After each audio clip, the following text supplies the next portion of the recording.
Hi, I'm Michael Thompson, and I wanted to talk about the Headload, my new favorite piece of gear.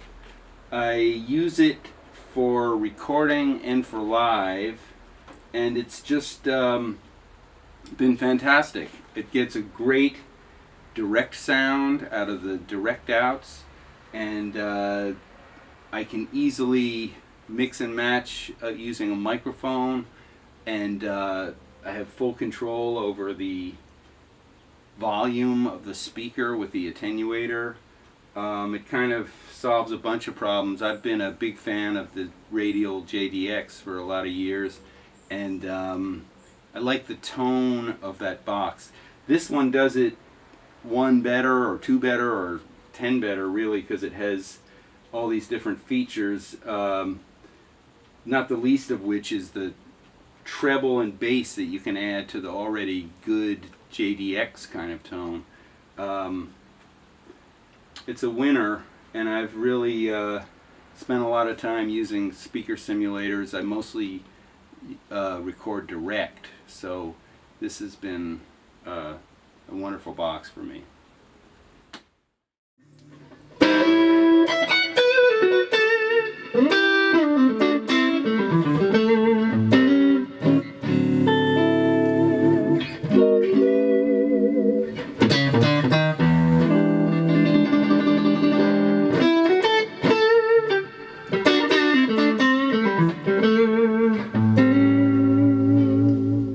I'm a big user of speaker simulators. I've been using them exclusively for at least 10 years in all my recording and actually live too. They basically take the sound of the amp and bypass the speaker miking part of the equation and just take a tap off the amp, and you just inject that directly to your recording. And actually the first box that I used to create this was the Radial JDX, which I just love the voicing, the way they had it. It basically is like a direct box that goes between your amp and your speaker, and then you take an XLR out of that, and that's your sound. This Headload is like the further extension of the JDX. It's got all these other features to it. I like it still because the basic sound of it, the way they have it voiced, is very natural. It just sounds like a guitar amp.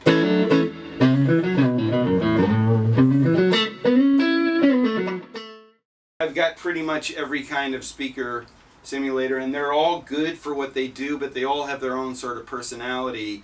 And I do consider the Radial one the most natural tone, where my ear just goes, yeah, that's the way the guitar is supposed to sound.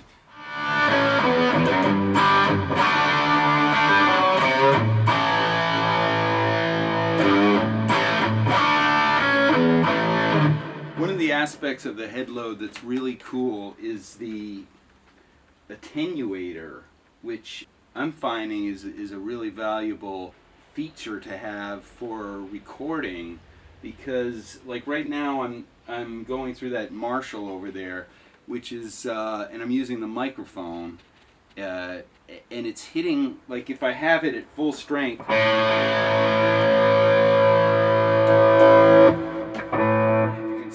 but this is the mic preamp, and it's getting hit really blasting loud because it's well, that's a 50-watt Marshall, but it's really hitting the mic loud, and thus it's hitting the mic pre really loud and not a sound we want. But I just come over here and I notch this down,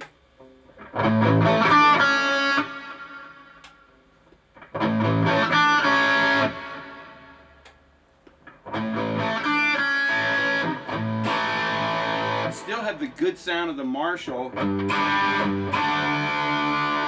but it's like a workable volume where the mic isn't getting pummeled, and it's really usable. Then you just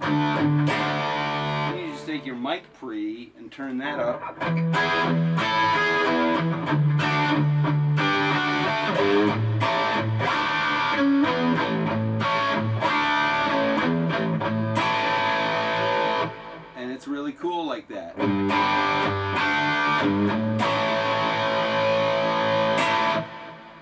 at a gig recently. It was actually a gig backing up Andrea Bocelli, and I had a 40-piece string section sitting right behind me, and I couldn't turn my amp low enough. On one it was still too loud for the strings. So fortunately, I had brought the Headload, and I was sending the direct out on it to the PA anyway, and so I just